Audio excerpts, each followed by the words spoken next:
Thank you very much, everybody. I am pleased to be here today to speak to you about lost and found, rediscovering legacy well construction methods from the Oil Museum of Canada. Oil Springs is in Lambton County and holds the distinct honor of being the site of the first commercial oil well in North America. The development of this industry led to pioneering oil well construction methods, styles, and through understanding how these wells were constructed, utilized, and forgotten, we can understand the changes made to our landscape. In 1857, James Miller Williams and Charles Nelson Tripp traveled to Bothwell, Ontario, on the banks of the Thames River, and they searched for oil. They toiled for days in the mud, digging and drilling, only to end up frustrated by finding nothing more than oily water and breaking all of their tools. Their first expedition into the oil business was unsuccessful. However, by 1858, they had successfully dug an oil well of approximately 14 feet deep into the Black Creek area, which is today Oil Springs. That well produced 50 barrels a day from a 14-foot hole. This first well was rectangular in shape, 4 by 6 feet, and cribbed. Lambton County is home to very tight clay soils, and we have all heard about the famous blue clays. Therefore, in order to reach any depth at all holes needed to be shored up with wooden casings to prevent wall cave-ins and collapse, as you can see on the first well. We have written reports from the Canadian Journal from July 1861 by Charles Robb that there were abandoned Indigenous wells and sites in the area of the Enniskillen Township. And the oil drillers were bringing up deer horn and deer horn tools in the area, and pieces of timber bearing the marks of axes having been dug up from considerable depth, according to Robb. These wells were also lined with wood and noted to be of considerable age, as other reports mentioned, according to Professor Newberry in the first well, 1890. In Oil Springs, we can see the remains of several of these early cribbed wells, as in these images from 1975, images featuring Garrett Byers looking at old cribbed wells near the East Gumbed. Early drillers would have hand dug their wells and lined them with wooden boards or logs. However, once natural flow rates decreased, these wells were deepened with drilling equipment. The earliest drilling rigs were percussion spring pole rigs, which used human power to chip away at the rock below. Cans and augers were used to bail out the debris from the wells, and it was a time-consuming process that required a team of men and horses to make progress together. Augers with Archimedes screws were used to drill down into the surface to a depth of 60 feet, and they would have paraded the horses in a circle to turn those screws. This method was used up until the 1930s and 1940s in southwestern Ontario. And once the clay was removed, then the drillers would change techniques and start drilling with other spring pole mechanisms. Between 1858 and 1861, at least 350 cribbed wells were dug to a depth of 45 to 70 feet in Oil Springs. It's important to mention that cribbing wells was dangerous because the area was subject to regular cave-ins and floods. Several oil drillers are recorded as having suffocated, being overcome by the fumes and the gases in their wells. Those early wells, lined with wooden casings and hemp packs and flax packs, were there to prevent water infiltration. Wooden casings were made in 6 to 8 foot lengths and comprised of 8 individual pieces in an octagonal shape, held together with metal straps. The wooden casings and sometimes wooden pipelines were soaked in oil to prevent decay. These wooden casings are still being found in the Oil Springs area, and what you see on the screen are the examples that we have in the museum. These casings would be lowered and placed and could be interlocked by alternating longer staves. And as you descend the well, the diameter of the casings decrease.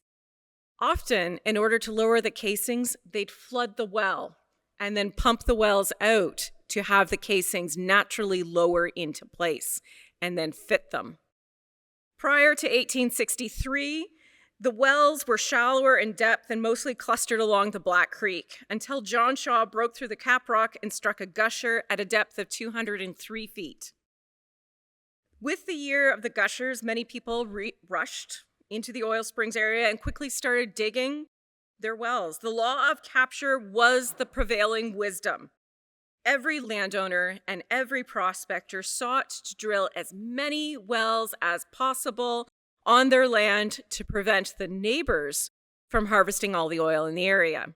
Therefore, many wells in Lambton County are drilled only a few feet apart, with the goal of harvesting the maximum rate of barrels per day. In the newspaper articles from the Globe and Mail in 1865, they report 2 new wells being drilled down into the rock on Lot 23 of the 3rd concession. These wells were only 21 feet apart, and worked up an entirely new plan where both wells would be drilled simultaneously, and when the drilling was complete, they would be pumped by a single walking beam of 42 feet in length. In another article published in 1953 by C.O. Fairbank in the Northwest Oil Journal, he vents his frustrations with past drillers. And the derricks would go up 12 to an acre with haphazard construction and flimsy casings that let all the water in. This illustrates how closely together oil wells were drilled, and it led to overproduction within the oil fields in the 1800s.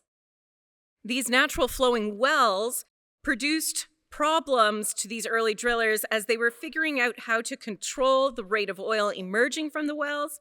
With new pressures to contend, some drillers opted to start installing Scotch casings, which were made from metal. These Scotch casings were used starting in the 1860s, but they needed to be serviced and replaced regularly, as oil springs is prone to water infiltration from the salt brine deposits. The salt water and the sour oil would corrode these Scotch casings over time, and for this reason, drillers left the standing 3-pole derricks over their wells so they could be reused and used for servicing the wells on a regular basis. Casings and oil pipe could be pulled out of wells using elevator clamps and teams of well-trained horses. In 1866, William McGarvey introduced the Canadian pole drilling rig to the petroleum oil fields. This was a steam-powered rig that, in the right conditions, could drill 50 feet a day through the clay, 45 feet a day through the limestone, and 4 feet a day through the soapstone. These large boreholes needed metal casings to control the water and the sloughing shales, according to Cochrane and Fairbank. Each drilling rig required 6 men to operate, working day and night, and each man earned $3 a day. I have a feeling oil drillers might earn a little bit more than that today. $3 per day of work. In Petrolia, oil wells could be drilled in 10 days, and they cost a total of $700. Don't you wish that was the case? And within 2 years, a barrel of oil, a well would pay for itself. So within a year, a 2-barrel-a-day well could pay for itself.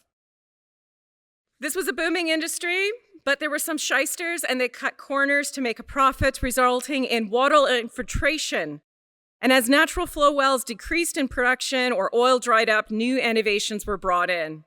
Starting in 1872, R.I. Bradley witnessed an American shooting wells in Pennsylvania and introduced nitroglycerin torpedoes to the Canadian oil fields. Shooting a well involves dropping a metal canister or a cylinder filled with explosive nitroglycerin attached to a blasting cap. The resulting explosion caused the oil-bearing rock to fracture and create new pathways for the oil to migrate towards the wellhead and therefore be pumped to the surface. This new technique created a 10 to 20% increase in oil production per well, and nitro was chosen because it burned cold and it did not scorch the rock. It's scary to think, but this method was used to shoot wells at all because it is highly dangerous by today's health and safety standards. In total honesty, this feels like something out of a Looney Tunes commercial or a cartoon that my kids watch, starring the Wile E. Coyote. How a torpedo worked was that it was a long tin can filled with nitroglycerin, and lowered into the well. A second tin can, called a squib, was filled with gravel and a few drops of nitro and a lit fuse. Or if there was water in the well, a wax cap surrounded the fuse and the blasting cap. The squib was dropped from the ground down into the well, and if the shock of the two cans striking one another didn't cause an explosion, the fuse, with a stick of dynamite, definitely caused the explosion. It was an uncontrolled explosion which fractured the rock in a myriad of different ways. And unstable and dangerous as nitroglycerin was, shooting of the well, it was far more efficient than the other method of using gunpowder. This led to an increase in production, and nearly every well in the oil springs and petroleum area was shot in the 1800s. Unbelievably, the practice continued in Lambton County until the mid-20th century. Apparently, the last wells were shot in the 1960s. So nearly all 19th and early 20th century oil wells were subject to nitroglycerin fracking.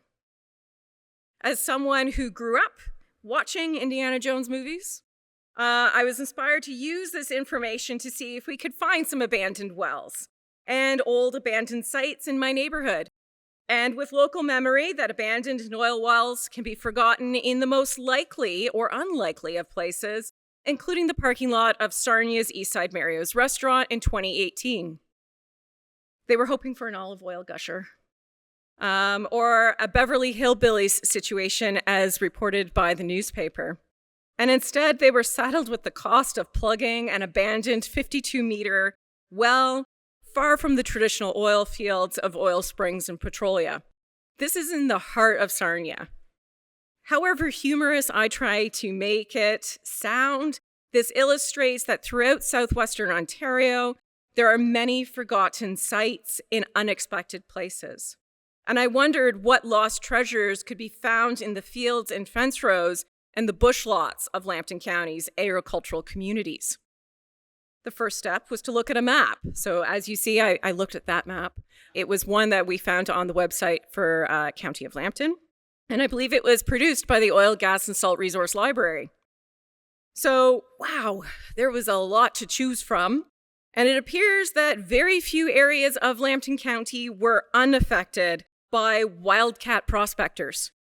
Having grown up in the neighborhood I still currently live in, I went and I talked to the old guys. With a cup of coffee and a listening ear, they will share the stories. There were stories passed down by farmers of old wells in the area, and they had daydreams of striking it rich, Beverly Hillbilly style. Now, I reference this because that's what's in the newspapers, and that's what they said to me. They're like, Christina, go find it, and if it's viable, can we make some money? So it's late winter in Lambton County, and it was early spring. It was March when I set out on this expedition, and I was able to obtain permission from the field owners to go into the unplanted fields and take pictures, and I found something. But what is it? I was concerned. What did I find? Did I find the remains of Jerry's chicken coop? The forest was busy reclaiming whatever this structure was, and clearly I needed some tools to clear the brush and see what I found. So, amateur archaeologist, I went home and stole my husband's snips. I wanted to make sure I was taking pictures of everything as I went along. So a week later, armed with some snips and some gloves, I started to dig and weed and cut away 100 years of accumulated overgrowth. An hour of frustration, and sure enough, what emerged was not the foundations of Jerry's chicken coop, but the remains of some eerily familiar structures to anybody who works in heritage and oil. I see these structures all the time at the museum. There was large concrete foundations and trenches built into the landscape with reinforced attachments for other equipment, and the ruins of what I thought was a steam engine. With that, I went looking for evidence in the historical documents. What I found looked like the ruins of a steam engine that had originally been on Fairbank oil properties adjacent to the museum. And in this published side-by-side, we can see the similarities between these two structures, although they are 30 minutes apart. We see where the bull wheels would be attached with rebar and trenches for those wheels. And this is the still functioning models of that early oil well drilling rig or powerhouse that we see at the Oil Museum of Canada. We can see where those trenches were, and a bigger, more elaborate version is the Fitzgerald rig at Rediscovering. We can see where those joints and those structures were. And as I went and talked to my neighbor last week, he said, "Oh yeah, I didn't tell you. There's a pile of pipe lying in the fence row on the other side. Just go take a look to the north." Well, it was raining, so I didn't go, but now I have more things to explore. And before and after my adventures and the fields and the brush lots of Lambton County, after I combed all the burrs out of my hair, we have some maps. So what I did is I went looking at the OGSRL's maps, and what that star is the location of those ruins. And what we can see there are the imperial oil wells that were drilled in 1901 and 1911. But if you look at the fields, there's nothing in the field. From talking to the farmers, they said, yeah, there used to be some natural gas. We had natural gas cookhouses, that we were pirating natural gas to heat the house, which means there was a siphon somewhere. But you know what? They just left them, and they got in the way of the plow. So they were left, and we just started plowing. So a lot of these pipes are unplugged. The farmers just cut the pipe and went back to plowing. They were told not to worry about it. Over the last 100 years, the area has been intensively farmed, and there's really no surface evidence, because I walked throughout the entire field, giving field walks and descriptions of plants and weeds. Could I find where those deposits were for those abandoned wells? With no surface evidence that I could observe with my limited skills or my tin snips, it was imperative that we understand that we need to do the homework, because history is erasing this legacy. History is covering it up. And these farmers are quite nervous. They want to be safe. However, this land has been bought and sold and traded 3 to 4 times, and the current owners receive no profit from those abandoned wells. According to the OGSRL online database, these wells would have been drilled in the early 1900s and abandoned by 1911. And with these wells in this area, it is prolific, and the average homeowner does not know what is there. Currently, we have realtors calling us up saying, "Is there any wells in my neighborhood? I need to know this before I sell my house." And they don't know either. So these are things that we need to be concerned with, and these are things that we need to share information. Having taken this presentation, and because I like to practice, I practiced at the retirement home, only to find out that many of the senior residents in Lambton County all have stories of falling into the wells in Petroleum and Oil Springs and having to be rescued with ropes, and that this education is currently not shared with the residents. You shouldn't go play in abandoned oil fields. But the kids don't know that, and they're currently they built a soccer field over top of the abandoned oil field in Petroleum, next to the Y. So how are we communicating this information, and what is our responsibility as historians and geographers and geologists for the legacy that is this oil industry? It was not required until 1919 for any oil wells to record their locations or to report what they were doing. So therefore, there is an estimated 27,000 abandoned oil wells within southwestern Ontario. We at the Oil Museum of Canada have endeavored to create an educational program, and if you go to our website today, you will notice that there is a virtual exhibit detailing information about how wells were constructed, how wells were abandoned, and where you can find information about these abandoned oil gas wells if you're looking for it from the ministry guidelines. However, we are just an oil museum, so we rely on the expertise of the industry to help inform us what should we tell our neighbors and our realtors to do next.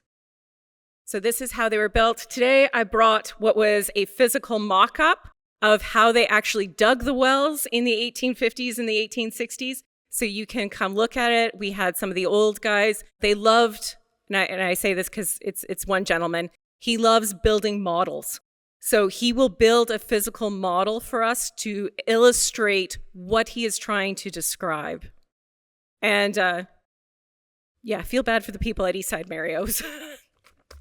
They found an oil well in the front parking lot. Thank you.